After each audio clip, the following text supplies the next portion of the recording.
think we are on with this here blinking pickup truck, which originally started off as just a quick repair, which has now turned into a partial restoration, I suppose you can call it, with the amount of welding I've had to do and modifications in places.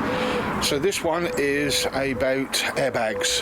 Now, before we start, this is a video documenting how I'm fitting mine.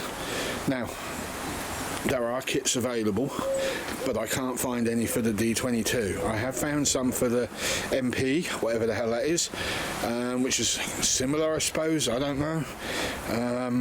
But for mine, no, I can't find nothing. Now, I was going to buy the kit, but it came with everything. It came with pump, it came with the bags and brackets and everything, and then I looked at what I've got, and I thought, well, number one, I don't need the pump.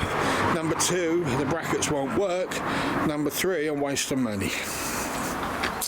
Had a word with a couple of friends. Somebody turned up with some airbags. Well, one airbag. I'm waiting for another one to turn up today.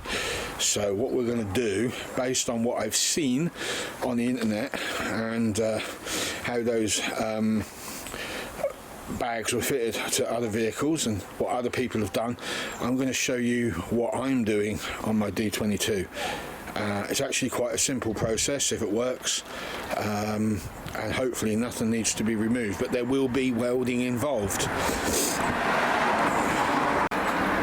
Now, the pump is irrelevant to you because this is a one-off pump that was found at a scrapyard. Now, if you're interested in this, there is the stats. You might be lucky to find one. It's a proper commercial pump. It's not a Chinese thing. It'll go pop within a week.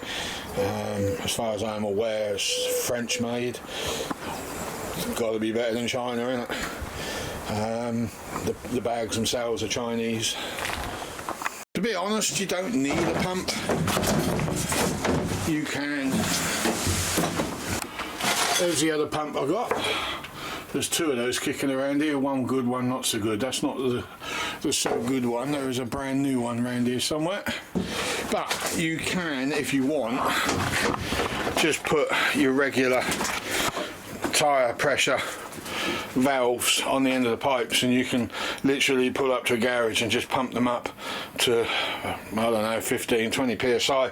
Be warned though, I've been told by a breaker's yard that's dealt with these things before that you can very easily bend chassis with airbags by over pressurizing them. Now, why am I doing it? Well, it's quite simple. I want to put that on the back as and when I want to go camping. It's not overweight for the vehicle that it's going on, but it isn't an awkward weight. If you can imagine a seesaw, and this is your pivot point of the seesaw, there's more of that weight overhanging to about here than there is over there. So all that extra weight is going to be this side, which is going to push the suspension down. It doesn't necessarily mean that that is too heavy for the vehicle, although the poll that I put out, 50% of you reckon it will be. We'll see. But I do feel that having two assisting airbags will lift that suspension up, keep those off my case if I'm driving down the road with it, because obviously if I'm dipped down to the ground and they see that, they're going to question it. Any good law enforcement would. So, I want two assisting airbags. Now, somebody suggested about putting extra leaves in, which at the time was, yeah, that's all very well and good, if that was being bolted on permanently, but it is not. This thing is a hard ride at the best of times with the suspension. It is pretty solid, and putting an extra leaf in that suspension will just make it even harder and more bouncier to drive. So much so that I don't think even the shocks would kick in and work, because there wouldn't be enough movement. I think the wheels would just bounce on the road because there's just no spring in it, because the back end is so light in comparison. Believe it or not, they're not that heavy. So airbags can be pumped up as and when I need them, so when I remove that I can lower that and take the pressure off and just go into dry normal mode.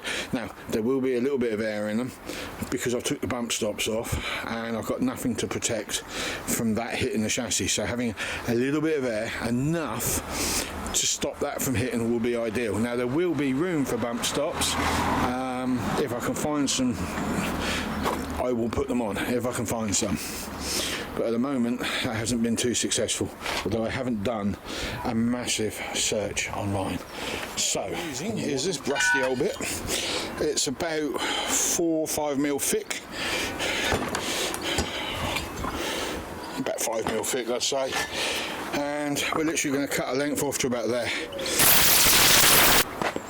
Okay, there you go. Okay. There you go.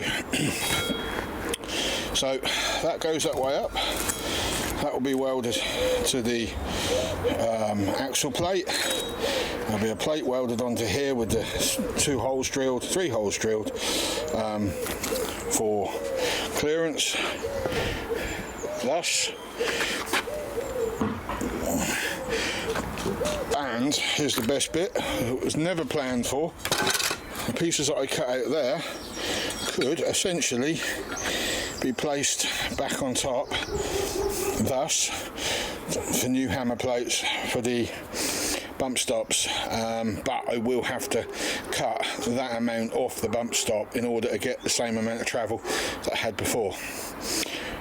Whether I'll need the bump stops or not, I don't know, because as I said earlier, I could just leave air in the system and that would be possibly be enough to rebound the axle.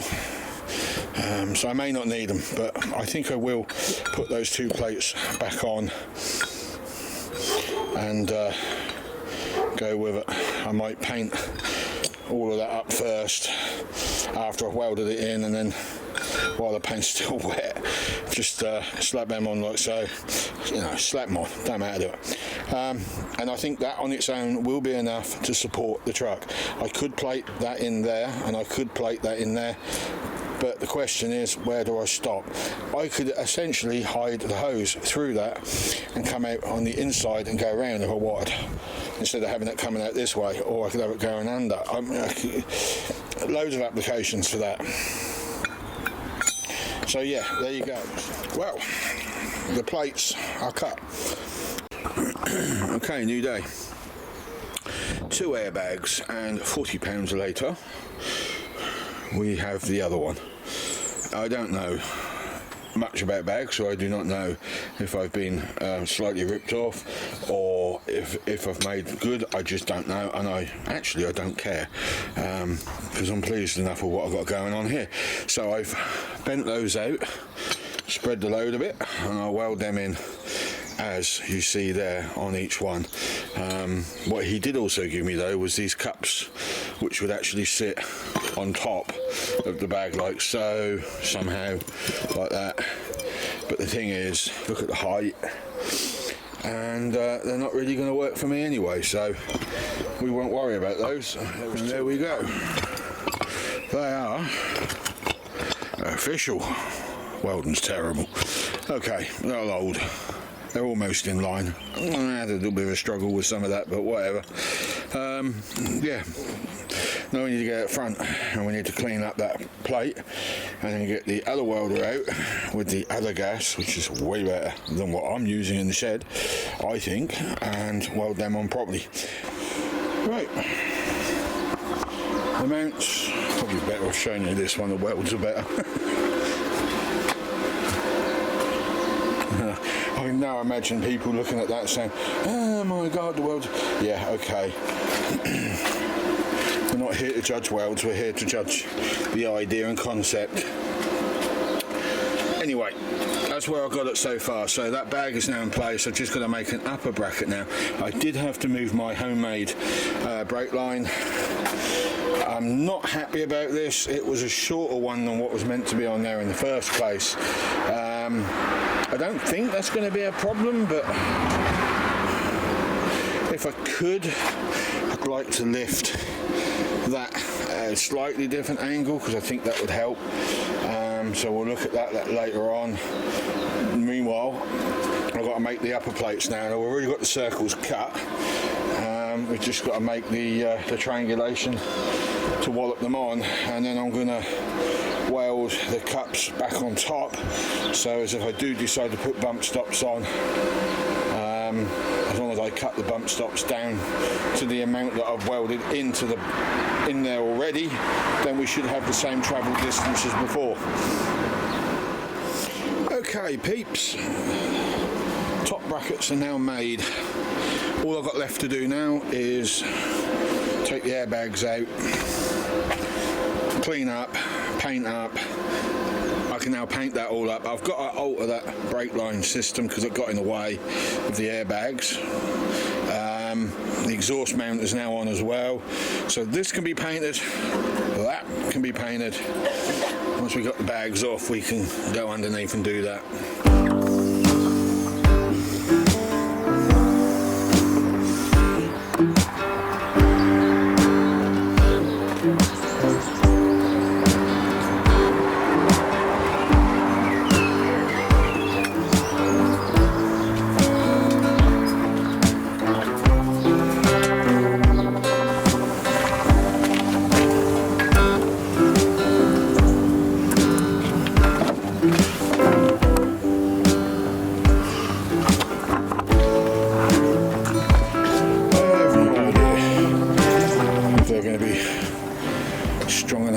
Job they've got to do, and I have absolutely no idea if I'm going to need to put a support underneath to the axle itself, so it's all trial and error.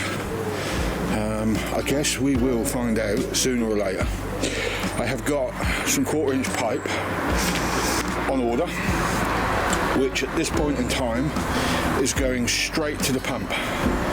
It's a twin pump, so this will get 2 independent feeds, one to each bag, at an equal rate.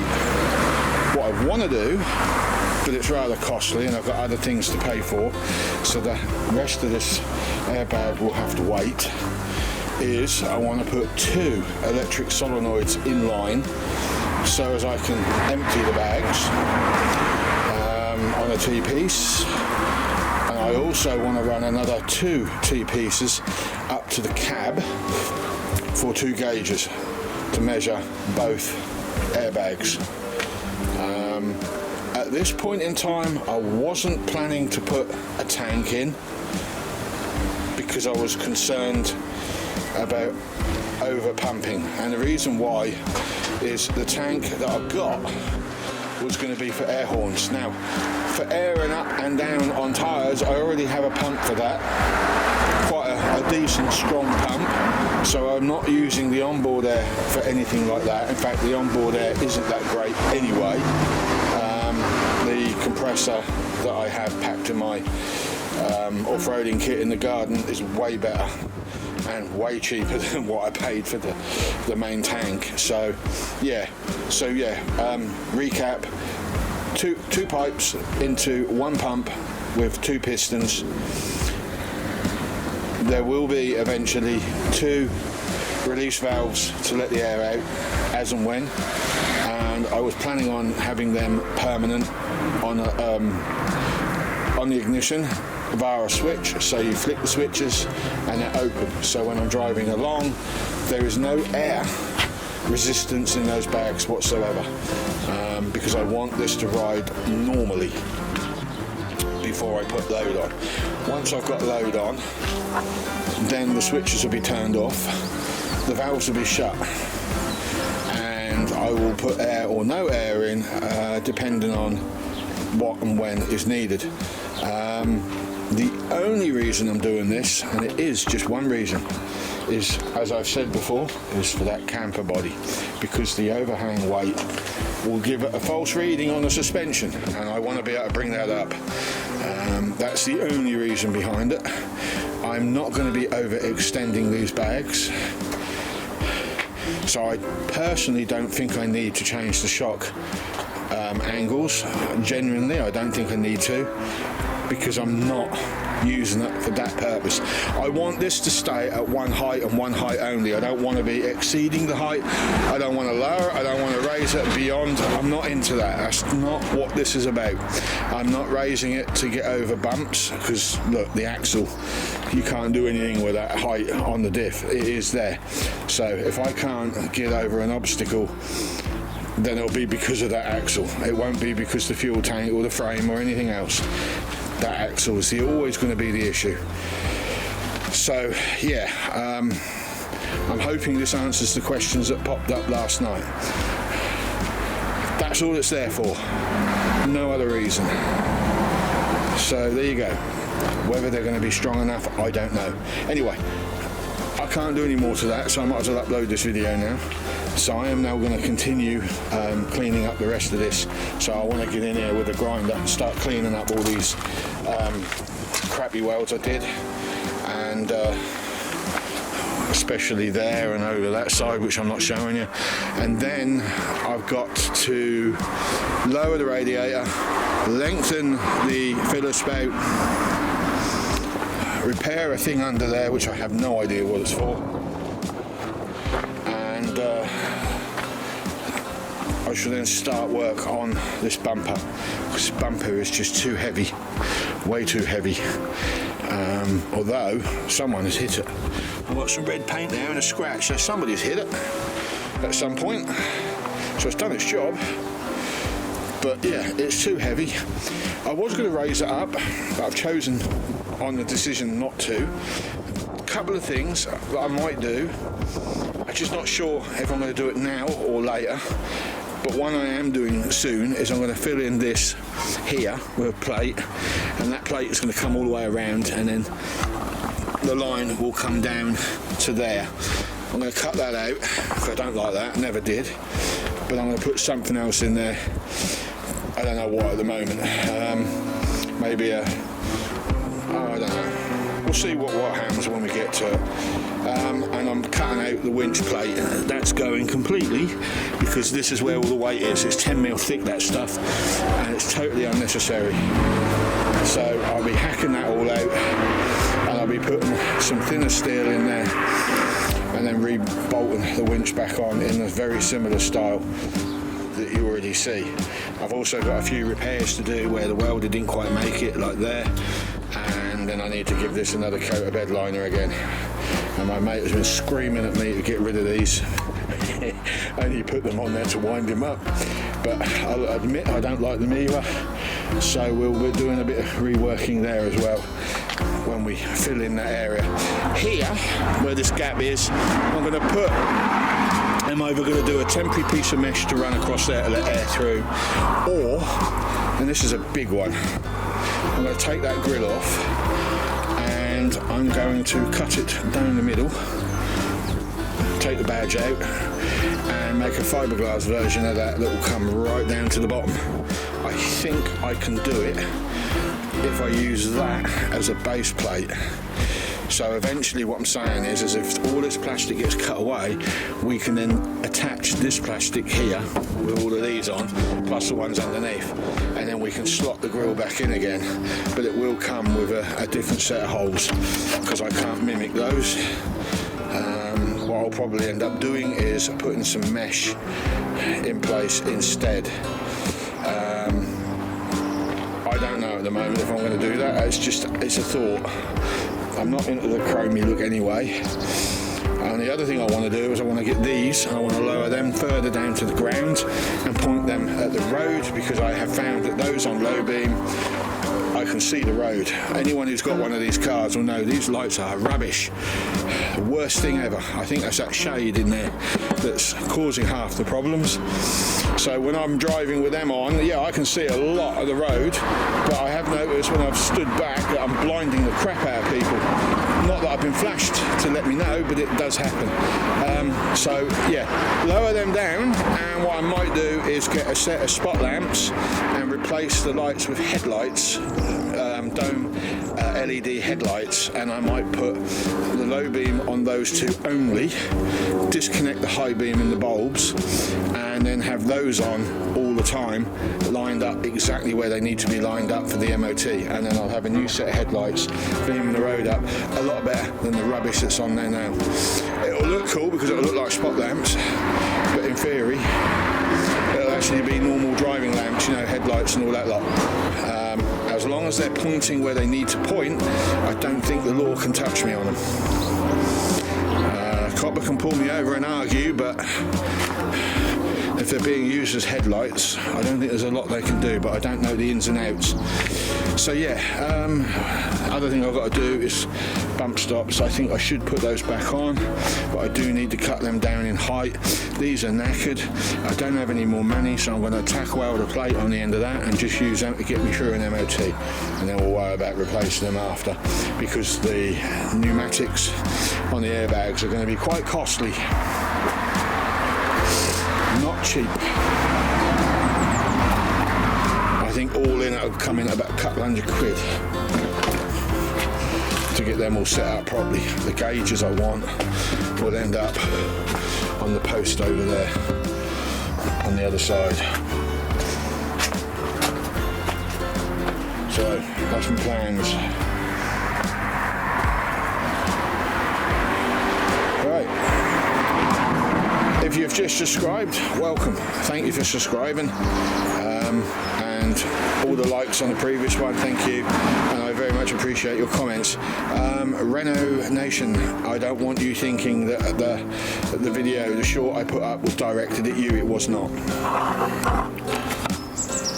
I actually had somebody come here and tell me that I was a bit of an idiot, and I didn't like the way I was being lectured, and that was where I was referring to.